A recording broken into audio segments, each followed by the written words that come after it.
Previously on the Lobby U.S.A., our undercover reporter revealed tactics used against supporters of Palestinian equal rights. You have to show that they're racist hate groups and to consistently portray them that way. Tony is being recruited to work undercover for the lobby. It's a hostile environment and there's some risk involved. His assignment? To investigate people on a blacklist drawn up by a website called Canary Mission. It's an anonymous site. Nobody has any idea who's actually running this thing, and people have tried and looked into it. In the third of a four-part series, personal attacks, smears on anonymous websites, how sections of the pro-Israel lobby use unscrupulous means to discredit supporters of Palestinian civil rights.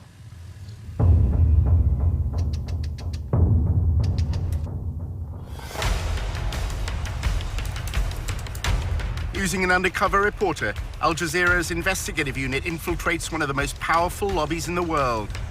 Getting $38 billion in security aid to Israel matters, which is what AIPAC is doing. We examine how the lobby, led by AIPAC, the American Israel Public Affairs Committee, has secured unwavering support in Congress.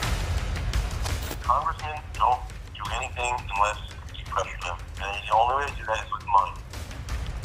What the lobby is all about is to make sure that Israel gets special treatment from the United States forever. But after occupying Palestinian lands for half a century, the pro-Israel lobby is facing a new challenge. We called for a full boycott of Israel, divesting from it, and eventually imposing sanctions on it to achieve UN-stipulated rights of the Palestinian people. A movement to boycott, divest, and impose sanctions on Israel, BDS, was formed on American campuses. It seems to be achieving its goals. It threatens future American support for Israel. We believe in justice for all people. That means the occupation has to end. Israel's Ministry of Strategic Affairs responded with a covert operation to defeat BDS. אתה צריך לעשות את זה עם הרבה מאוד עמימות. זה לא גוף צבאי היררכי שאם הרגנו את X, אז כל הגוף מתחתיו לא פועל. The Israeli government leverages Jewish organizations in the diaspora. Absolutely. It's a psychological campaign involving spying and smears. You discredit the messenger as a way of discrediting the message. Just stay on message. And what is that message? BDS is a hate movement. While our reporter monitored pro-Israel groups, he was asked to go undercover for the lobby. You're going into enemy territory, not for everybody.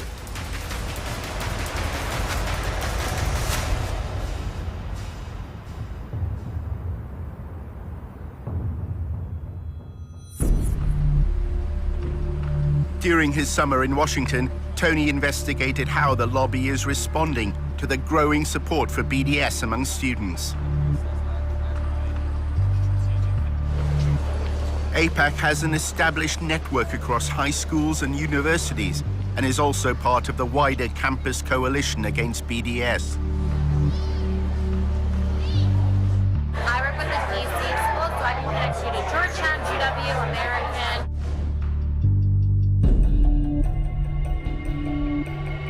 I think that you would really benefit from a conversation with the Israel on Campus Coalition.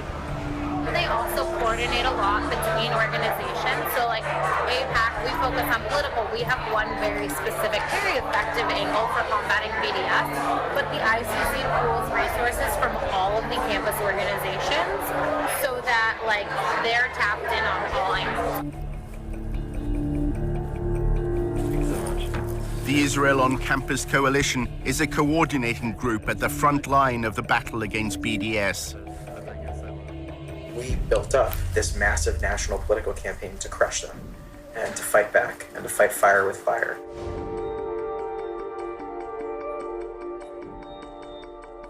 What we saw was a growing global movement to destroy Israel that was manifesting on American college campuses. It makes sense that they would try to poison the next generation. The one thing every member of Congress and president and ambassador and newspaper editor has in common is, by and large, they spent a little bit of time on a college campus, and probably those were formative years.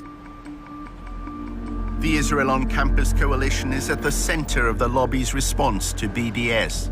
There are about 100 maybe 120 now professionals that are working for a dozen national ICC partner organizations like AIPAC and Hasbara Fellowships and Stand With Us and Hillel and Chabad and API. Stand With Us and the ICC have a particularly close relationship.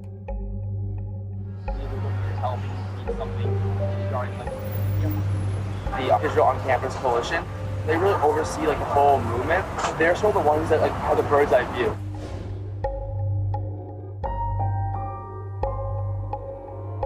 Let's just say like next week, a BDS resolution comes to campus.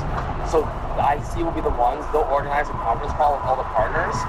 So they might say, okay, stand with us, we need a little bit more of your help because we need something regarding like what's in the BDS resolution. The campus newspaper wants us to write like an op-ed, can you guys help like the op-ed?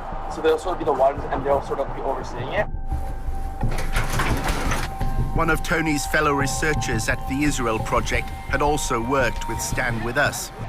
One evening, Amanda told him how the work she'd been asked to do often made her feel uneasy. Stuff we produced, I felt was like dated.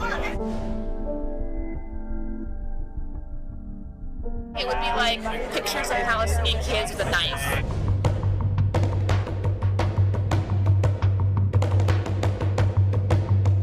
Those videos of like kids gonna like stab people and like we need to put this on Facebook and they have to make memes like and do like graphics about like that.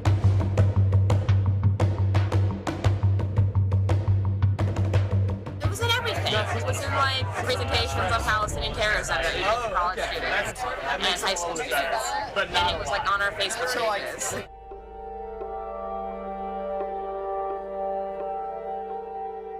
It's embarrassed to be associated with it. You told me about that guy who was like telling you to like use racist, like use. Yeah. Were they going to universities and using that kind of language? Or? Yeah, universities, articles, Facebook, everything.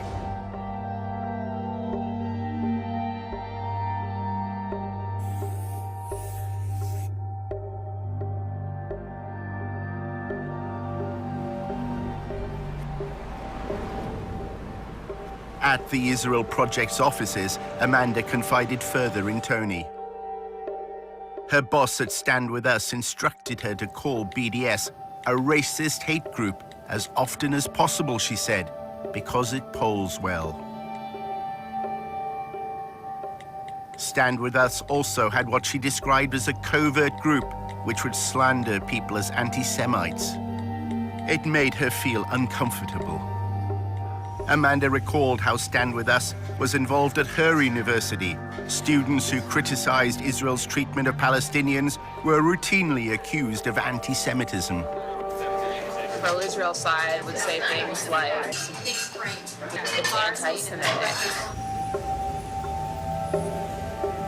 Say things like, why are they targeting Israel and not other Arab countries? You know, like, look at all this bad stuff happening to other places, and you know, and Israel is like a democracy. Like, they would just say all this stuff that was like so irrelevant. Do you think that there have been well-intentioned activists on American campuses who have found themselves in very difficult situations because these pro-Israel groups have tarnished them as anti-Semites?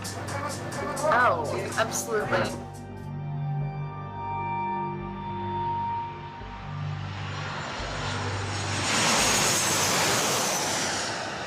Stand With Us holds an annual conference in Los Angeles. Its focus is on how to fight the BDS movement.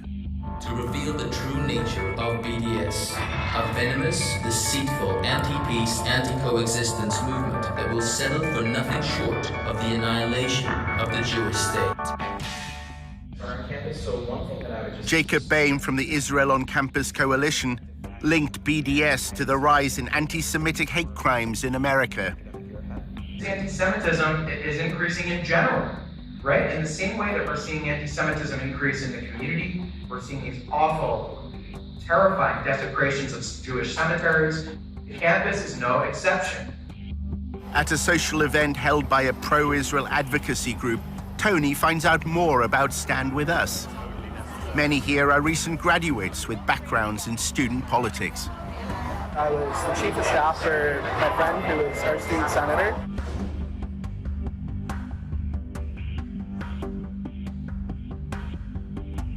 We had Stand With Us write some checks, but we didn't let them put their logo on it. It's just our names on the logo. We didn't want that association because on Berkeley campus, if you don't know, they hate Stand With Us. As well as working behind the scenes to provide funds, Stand With Us helps pro-Israel groups denounce students who support equal rights for Palestinians. We've used Stand With Us strategically on my campus to have them publish stuff when we wanted stuff published. One girl that was running for our student senate, her last name's Dick, Samaya Dick. The summer of 2014, the Gaza bombings happened. There's a lot of activity in the Bay Area, a lot of protests. You hear like, intifada, intifada, intifada. So, and I asked someone, I was like, oh, what does that mean? When Samaya stood for the Student Senate at Berkeley, the Arabic word meaning uprising inspired her election slogan. My last name means faith and governance, a way of life. There was other hashtags, so it was like Din for the Win, Din Dynasty, and didn't really like them. So when I launched my campaign, it just seemed fitting to launch it with, hashtag Dintifada. She ran on the hashtag Dintifada as her Dintifada, her last name's Din, Samaya Din. And we're like, this isn't okay. Stand With Us and launched a social media assault on Samaya's campaign and her character. We had a campaign party, it was a launch party, and an hour later, I'm getting all these messages.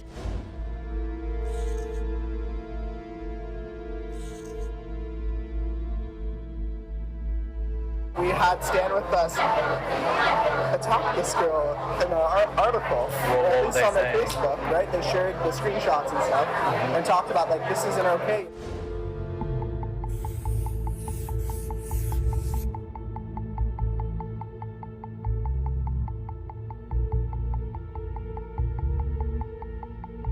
The next day, Stand With Us completely took my campaign slogan out of context. It's just an Arabic word, meaning uprising. And they redefined it to then serve their own purpose. The redefinition to me was killing of all Jews.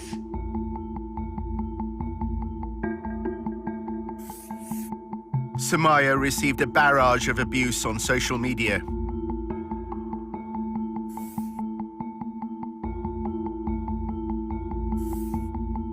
They called you a frustrated, sexually repressed woman. They said you were scum. They wanted to kick you out of the country.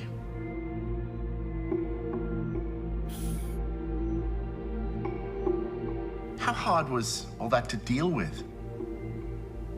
Yeah, I distanced myself from that. I would go out and I would be walking on campus. Everyone would be looking at me. I felt like I needed to hide. It took me 3 days. I didn't sleep. I was just like, what's going on? We don't want Stand With Us's name, on our name.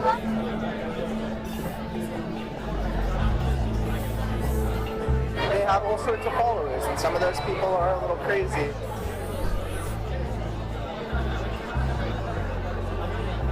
You have people that are saying, that person should die.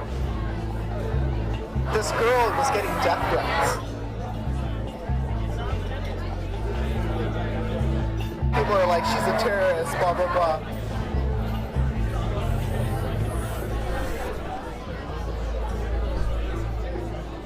How involved are they on campus politics then? Even if it's money. They get money, but it's rare that they put their name on something because the leadership that I helped create on that campus is aware that it ruins relationships. At the Israel on Campus Coalition in Washington, Tony discovered that the lobby is deliberately adopting a clandestine approach on campuses. We should stand behind our work, not in front of it. It's not helpful for Stand With Us to say to a pro-Israel student, or the Israel Project to say to a pro-Israel student, oh, sure, we'll help you, but you have to put our logo on it. We're working so closely with Stand With Us, and we have such a tight partnership with them today that it's totally seamless. Tony also discovered that anonymity is a key strand of the campaign against BDS. If one of these terrorists on campus wants to disrupt a pro-Israel lecture or something and unfurl a banner or whatever else, we're going to investigate them, look into bad stuff they've done. That stuff becomes very useful in the moment, and there are any number of ways to push it out. The only thing is that we do it securely and anonymously, and that's the key.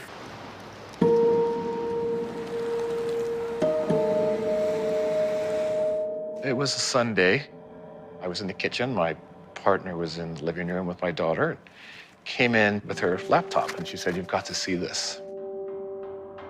Bill Mullen has been a campaigner for the BDS movement for years. His wife had been sent a link to a website containing a letter addressed to her.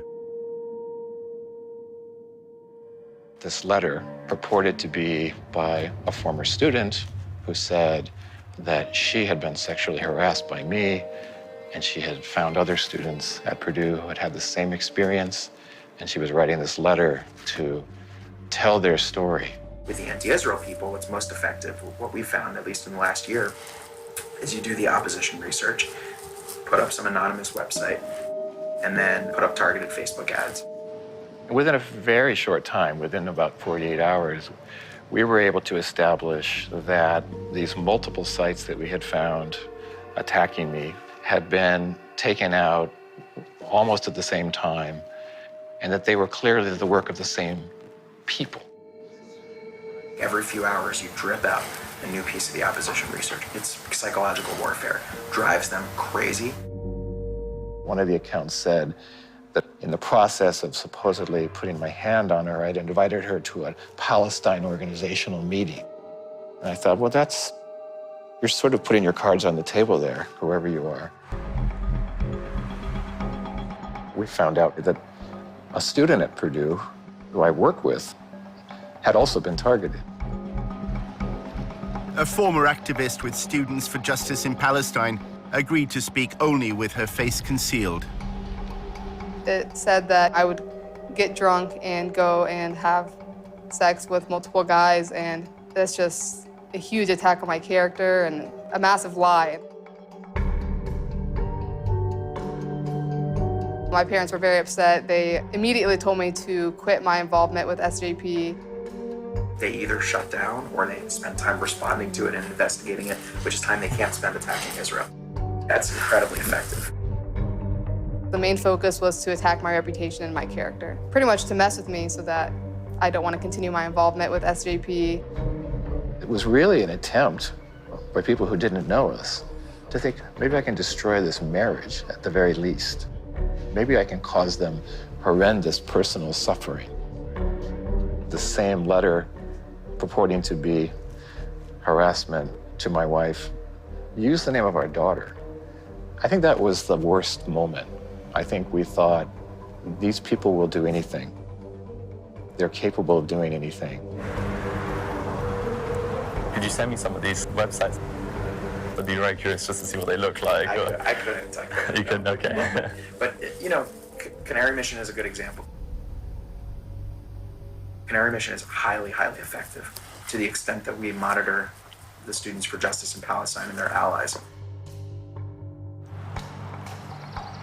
I remember it was the morning I was getting ready for school. I was about to graduate at this point, in a pretty cheery mood, I'd say.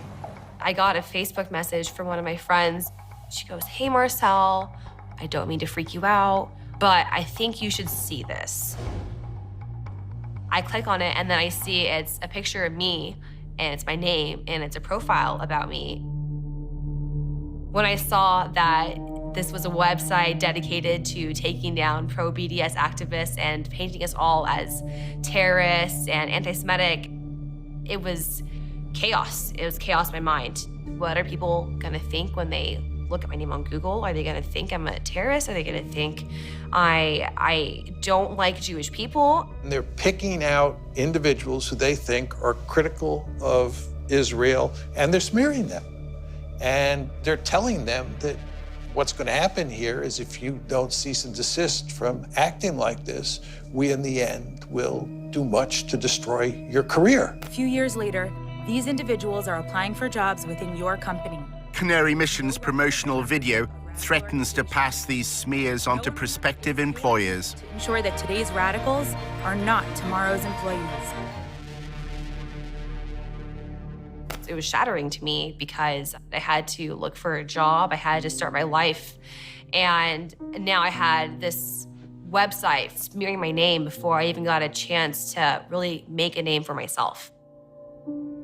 Somebody did contact my employer and ask for me to be fired based on my pro-Palestine activism. They said that, you know, if they continued to employ me, that their values are anti-Semitic. It can be really scary at first. I was mostly harassed via Twitter. They were tweeting me like every 2 or 3 days.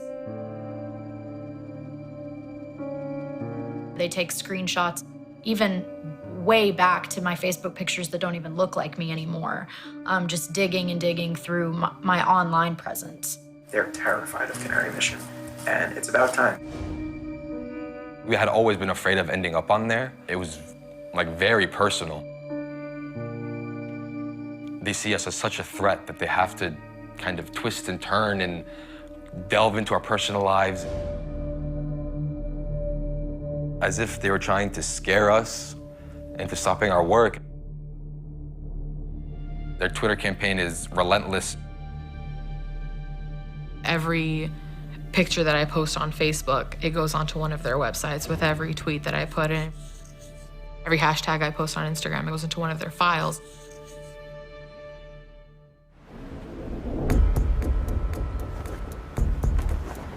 The research operation is very high tech. When I got here a few years ago, the budget was like $3,000. Today it's like $1.5 million or more. Probably it's like $2 million even at this point. I don't even know, it's huge. It's a massive budget. We've got major political consulting firms on retainer that are here all the time. We have our own opposition researchers. We have a lot of communications capabilities, and what's most interesting about it, I think, is that 90% of the people who pay attention to this space very closely have no idea what we're actually doing, which I like. Caffeinated, yeah, I tried it, yeah. As he left his meeting at the ICC, Tony reflected on the way Jacob Boehm had reacted to his questions about Canary Mission. We do it securely and anonymously, and that's the key. It sounds very similar to like a Canary Mission and that kind of thing. Is that, yeah. Are you guys like in touch with them at all, or is there any kind of, no? No, Canary Mission is totally anonymous. Yes. Yeah, it's hard to figure out who's behind it. Canary Mission is highly, highly effective to the extent that we monitor the Students for Justice in Palestine and their allies. We're doing it back. I mean, not we, but there's some anonymous group. We don't know who's behind it. I would ask where they get their money from, because ultimately that tells you where the control is. In part 2, we reveal for the first time who set up and finances Canary Mission. He called a group of us to ask us what we thought. I told him actually I thought it was a bad idea, but he did it anyway. And how the pro-Israel lobby uses smears to try to change American law. Investigate us for what? For doing nothing wrong?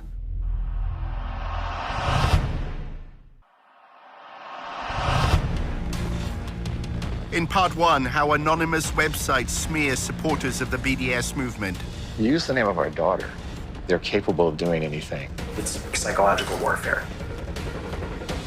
Drives them crazy. Not saying ownership, but I think it's not serious. Our undercover reporter, Tony, is having a coffee with Eric, his boss at the Israel Project.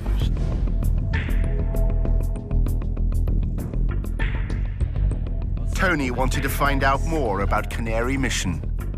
There's a guy named Adam Milstein who you might want to meet. He's a convicted felon. That's a bad way to describe him. He's a real estate mogul.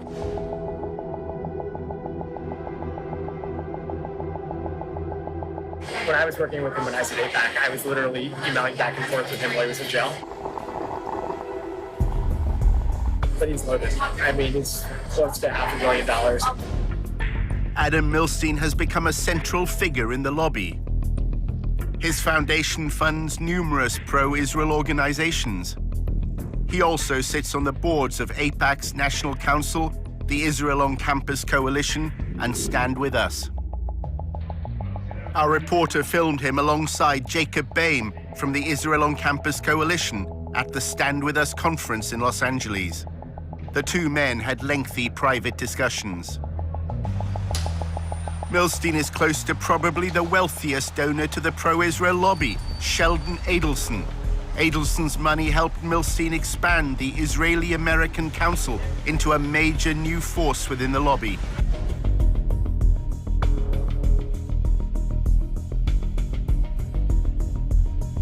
Adelson arrived at the 2016 IAC conference with Rudy Giuliani, now an advisor to President Trump. An IAC video from the conference shows Milstein and Adelson discussing their partnership. You said you see the vision and you tell us, go and do it. And we took your orders and we made it happen. And we took your money. There's somebody else around that can give you $50 million? No, there's no... Sheldon. Eric is wary of Adelson's relationship with the U.S. president. He's really impulsive. If he gets a call from, Donald Trump, comes to get all the pro-Israel organizations to start helping us. He starts twisting their arms and putting pressure on them. Like, I give you $1 million. You better start putting out TV ads. Like, that's not our goal. It's not our mission.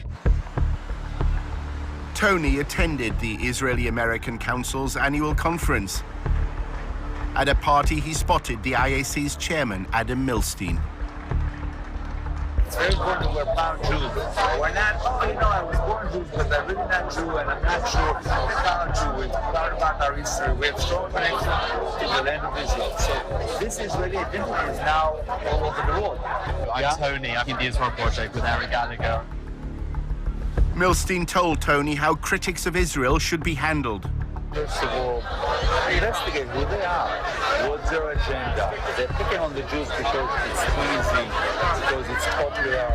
We need to expose what they really are, and we need to expose the fact that they're anti-everything we believe in.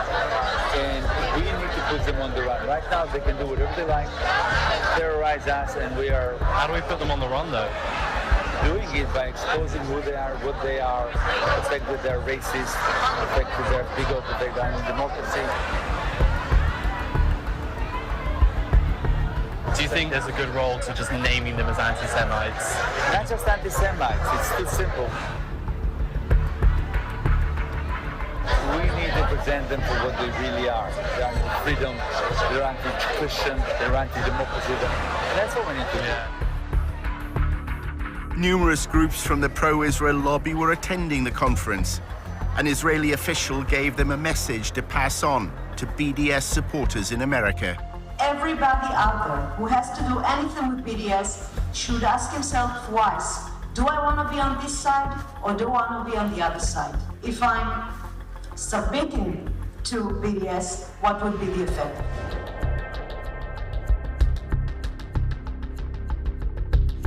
We've got the budget. We can bring things to the table that are quite different.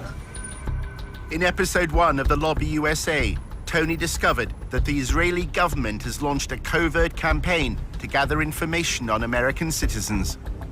We have 3 different sub-campaigns: data gathering, working on activist organization, money trail. The Israeli official named one organization that was a partner in its covert campaign, the Foundation for Defense of Democracies, or FDD. This is something that only a country with its resources can do the best. We have FDD. We have others working on this. She names the Foundation for the Defense of Democracy as an agent for this foreign government going after American citizens. I mean, that quote is a smoking gun. Yeah. Sorry, are you Jonathan? Hey, I'm Tony. Hi. I met up with Benny Weinstein. Jonathan Shanzer works for the FDD. He produces research on the financing of armed groups. Yeah, I'm very interested in getting involved in like BDS activity and stuff like that. Hopefully anti-BDS. If you had on tape a senior Russian or Iranian or even Canadian official saying that they were running covert operations to spy on Americans and using an organization like the Foundation for Defense of Democracies as a front group, I think it would be a bombshell. Shanzo was invited to talk at the training workshops that Tony attended. Think tanks are the folks that used to work in government, have PhDs, and decided not to become professors. In the Middle Eastern Studies field, academics have failed, and that's why people like me are considered useful, at least to some. To call it the Foundation for the Defense of Democracies is a misnomer. It's the Foundation for the Defense of Israel. When you strip away all the layers of the onion and you look at what you really have, what you have is a foundation that is dedicated to one goal, and that is defending Israel at every turn. The FDD's mission has been to associate students who support BDS through links to charities and pressure groups, ultimately to Hamas, which governs the besieged territory of Gaza. We found out that there was a coordinator who was being paid to make sure that the activists from a certain group called SJP, Students for Justice in Palestine, who was working with all the different SJP chapters around the country to make sure that they all have the same message. So we said, wait a minute, who are these people? That kind of sounds like a little bit like a network. We took a little bit of a deeper dive. We found out that there was one organization that was, in fact, the mothership. Shanza's mothership is a group called American Muslims for Palestine. Here's the remarkable thing, is that this organization has employees that used to work for Hamas charities here in the United States. Many employees, as a matter of fact. They used to work for the Holy Land Foundation. Does that name ring a bell to anyone? The Holy Land Foundation was the largest Islamic charity in the United States. In the aftermath of 9/11, the government accused it of funding terrorism. With this action, we go beyond the Al-Qaeda network to target groups whose violent actions are designed to destroy the Middle East peace process. Hamas emerged as a resistance movement, challenging Israel's occupation of Palestinian land. The United States lists it as a foreign terrorist organization. 5 members of the Holy Land Foundation were later convicted of sending money to Hamas. Almost 90% of all those Arab and Muslims that were targeted in the United States post 9/11 were targeted because of their engagement with the Palestine issue. They had nothing to do with being members of Al-Qaeda, have no relationship whatsoever to what's so-called transnational terrorism. There's been a very strong trend from Israel and its advocates since the September 11, 2001 attacks to portray Israel as part of a civilizational war where Israel is on the Western side and Israel's critics are on the side of the terrorists. According to reports in Israeli newspapers in 2008, Prime Minister Netanyahu said 9/11 had been good for Israel. The attacks had swung American public opinion in its favor. It's not surprising one of the largest cases that we had in this country was the shutting down of the Holy Land Foundation. If you look at all those that were targeted in relations to the Palestine-Israel conflict and their engagement politically. Turns out there are 3 individuals currently working for what we'll call a mothership that used to work for the Holy Land Foundation. 3 former volunteers at the Holy Land Foundation are now involved with American Muslims for Palestine. None of these individuals has been accused of any wrongdoing in the United States. So I'm thinking, aha, okay, terror financiers. I used to do this for a living. I used to work for the Treasury Department tracking terrorist money. I know these guys. What's going on here? We have no affiliation with any foreign organization. We don't receive money from overseas. And this mothership organization is a very small organization. But the pro-Israel advocacy class heard another message. It was that the primary driver of the BDS movement in America is all populated by people who are former Hamas charity employees. This is not a grassroots organization. This is not a grassroots movement. It is being coordinated by very bad people, and it needs to be made known. Think tanks like the FDD play an important role for Israel in the media. Their selective use of evidence is often presented as legitimate academic research.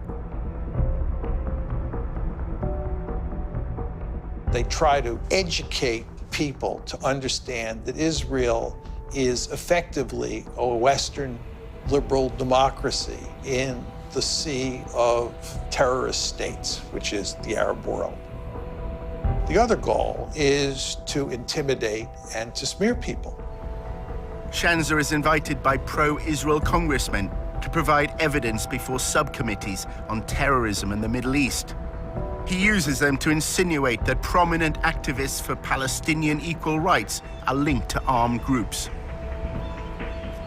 The AMP's founder and president, Hatem Bazian, was one of two featured speakers at a 2004 fundraising dinner in California. Incidentally, the other speaker at this dinner was Mohammed Al-Mazain, who is currently in jail for his role in the Holy Land Foundation and for providing financial support to Hamas. When you enter it into the congressional record, now people are begin to think that there's some legitimacy to it. So this dumping of utter nonsense and garbage into the congressional record, into a legitimate hearing, will have an effect down the line. There's also Osama Abu Ershad. He is currently the National Coordinator and Policy Director for AMP. Mr. Abu Ershad also runs a pro-Hamas newspaper in Virginia. They made Palestine as a front on the war on terrorism. It was Al-Qaeda that attacked the United States. It wasn't Hamas or any Palestinian organization. It was Al-Qaeda. I should note here that our open source research did not indicate that AMP or any of these individuals are currently involved in illegal activity. He himself, in his testimony in Congress, he says, we have no evidence of any wrongdoing by this organization, but still you have to investigate them. So investigate us for what? For doing nothing wrong? The fact it's rubbish does not mean that people don't listen to it, right? Shanzer's allegations that American students are somehow connected to armed groups in the Middle East has become part of the lobby's attempt to demonize BDS. Organizations that have spread throughout the world via a network of carefully constructed proxies. We should promote the fact that, according to Jonathan Shanzer from Knows Terrorism, he said a group of people who were active in funding Hamas have now formed a group, American Muslims for Palestine. Shanzer, testifying, said they're a leading driver of the BDS campaign. They're the most important sponsor and organizers of SJP.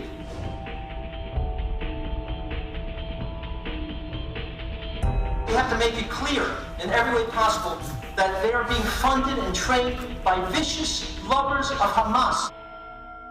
Hello there. Hi. Hi, everyone. How's it going? Tony spoke again to his contacts at the Allgemeine newspaper. They want him to go undercover at a rally supporting BDS. They want Tony to find a connection between the activists he's supposed to spy on and the Holy Land Foundation. There's a long history of crimes associated with the BDS movement that have been judged as such by U.S. courts. For example, the Holy Land Foundation. Are these people still active and present within the movement? Who seems to be the people running the show here? Is there any acknowledgement of any sponsors?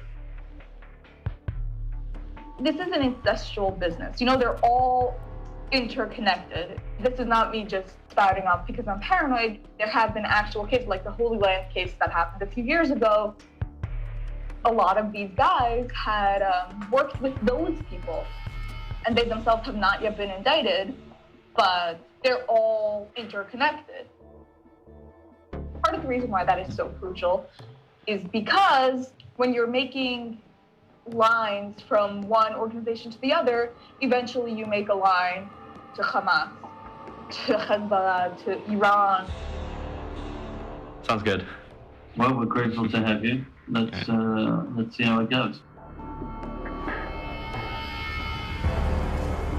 While he considered his undercover mission for the Allgemeine, Tony set up a meeting with Jonathan Schanzer. It was at the office of the Foundation for Defense of Democracies.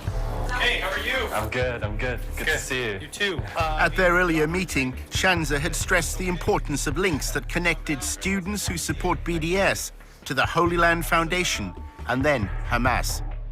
Now he was more downbeat. The lobby is apparently failing in its attempts to discredit the movement. BDS has taken everybody surprised. It's come up, behind everyone's back and bit them on the ass. Yeah, that's a complete mess. I can tell you that I don't think anybody's doing a good job. We're not even doing a good job. We did some good research, but we haven't figured out how to do anything with it. Schanzer is unhappy that his alleged links between Students for Justice in Palestine and Hamas have not been publicized more widely. The stuff that I shared with your group, our hope was to really, make this something that people could sink their teeth into, but no one has turned it into, no one's weaponized it, is probably the best way of describing it. The slurs the lobby once relied on are no longer working. Personally, I think anti-Semitism as a smear is not what it used to be. Schanzer's now trying to link BDS to a small Palestinian faction that once was involved in militancy, the Popular Front for the Liberation of Palestine. So you got Hamas on one hand, you got PFLP on the other. Sooner or later, this stuff will come to light. What have you found so far? We'll come out with something when I've got enough. We found indications that there could be some research to produce. Their strategy is to fill the pipeline of as much research and information that creates what I consider to be is the civil society assassination of Arab Muslim Palestinians in such a way that they will not have an entry into the debate. Schanzer claims he's found yet another means of discrediting the BDS movement, this time connecting it to the Muslim Brotherhood. The problem is the Muslim Brotherhood's not an illegal organization in the United States. So you can say that that's bad, but if there's no legal link, there's no, there's no law enforcement angle on any level, then it becomes really hard to win. The Muslim Brotherhood is a loose international movement which endorses the political expression of Islamic values. Congress is now considering designating it as a terrorist organization. They are moving right now with a bill to try to ban the Muslim Brotherhood movement. So the strategy that is being deployed, which is create the demonization, filling the garbage can with as much material as possible, especially from a Congress and Senate. We've been dealing with the radical Islam from the Islamic Republic since 1979, the Muslim Brotherhood since the 1920s. You've got the Islamic State, you've got the Islamic Republic. Their hatred for Israel, their Islamist ideology is what really motivates the terrorism that they carry out. You have to attack their weaknesses better than they attack your weaknesses. That's war. Why they're doing this? Why they're going after our organizations? It's always connected to the issue of Palestine. They always try to connect us, to connect dots that they don't exist. Terrorism is a very effective word. And what a lot of people in the lobby try to do is describe pro-Arab or pro-Palestinian groups as terrorist groups. There's no doubt that when you employ the tactic of identifying Muslim or Arab or Palestinian groups as terrorist organizations, that you're promoting Islamophobia. Schanzer is a popular speaker at the pro-Israel campus events that Tony attends. Hey, how are you? Good to see you. You too. Welcome. A panel discussion at George Mason University is an opportunity to promote the FDD's research to a friendly audience.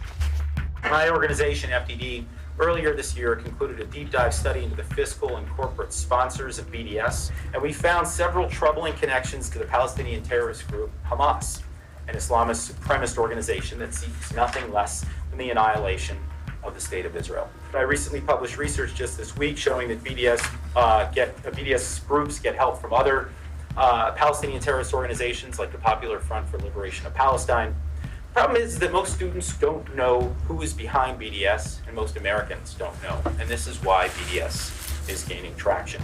AMP is the de facto national leadership of Students for Justice in Palestine.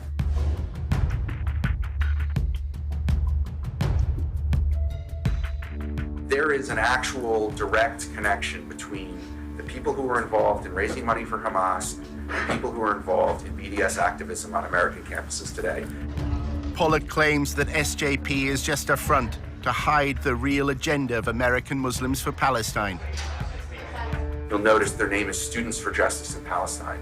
You don't hear the word Islamic, you don't hear the word Muslim in that name, and you hear the word justice, which is kind of a buzzword on campuses today. Everyone's for justice, right? You're not for injustice. The crowd that's kind of behind the scenes is actually a very Islamic radical cause. And if you actually get like into the weeds on SJP, they've aligned with groups that are for the, not just the destruction of Israel, the destruction of America. That's a narrative that suits Israel because it takes the pressure off Israel to actually end what it's doing to Palestinians. But it's an incredibly dangerous narrative for the whole world, and I think we're all paying the price of it. Pollock even accuses Jewish supporters of BDS of being in league with Hamas. Which is Jewish Voice for Peace, or as I call it, Jewish Voice for Hamas. It'd be like having a group called, like, you know, African Americans for Slavery. You know, it's like, it's crazy, right? A lot of the JVP people are not Jewish. They've had a real problem of like people basically pretending to be Jews because the anti-Israel activism it's a little more sexy. You're here speaking with the rabbi. I work for Jewish Voice for Peace. I mean, we're a Jewish organization. I mean, again, I think that's another kind of absurd claim. When you talk about SJP and when you talk about BDS, you talk about them as a hate group, as a movement that absolutely endorses violence against civilians, not military conflict, but violence against civilians, AKA terrorism. You discredit the messenger as a way of discrediting the message.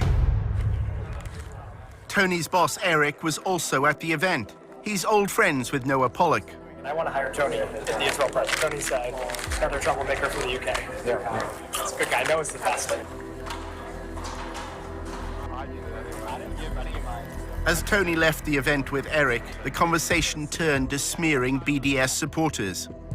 Eric said wealthy pro-Israel donors now have the freedom to fight Israel's critics however they want. In this country, you have these billionaire types who are starting to realize, like, oh wow, I don't need to participate in the Republican or Democratic parties. I could build my own apparatus and have influence from Los Angeles or Detroit. And Adam Milstein is one of those guys. And he funds the Israel Project. He does a lot of great work. Eric then made a remarkable claim when Tony asked about Canary Mission. Who are the people involved with them? It's him. Adam Milstein. Yeah, I don't know who he hired to oversee it. Adam Milstein. He's the guy who funds it. We need to expose the fact that they're anti-everything we believe in. We need to put them on the run. So Adam Milstein, he funds the Israel Project and he's funding the Canary Mission website. Yeah, which is interesting because it makes it seem as though we're a part of it, but we're not. Actually, I was involved with the effort to start the Name and Shame. He called a group of us to ask us what we thought. I told him actually I thought it was a bad idea, but he did anyway. They've lost the political argument. They can now do nothing but resort to personal smears against us. They can't engage us in discussions of the occupation. They can't defend apartheid. They can't defend the bombings in Gaza, but they can try to destroy our lives. Kind of really desperate and pathetic almost, you know, going after students, trying to compromise their futures because they're trying to fight for social justice. I know a guy actually is working with Adam on all sorts of digital spying. There's a group of like anonymous people who have a very sophisticated digital strategy for exposing these people and making sure the stuff stays with them. Yeah. There's no one on their side doing it, so you don't have to worry about your reputation.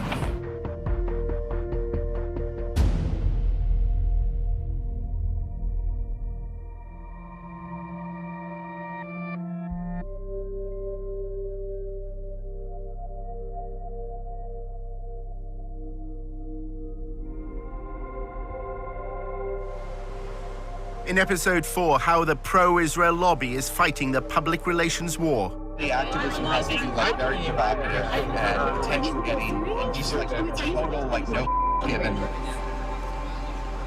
And how the Israel Project is laying the ground for a future conflict with Hezbollah. We have to be ready because that war will be won and lost. You know, the court of public opinion, not the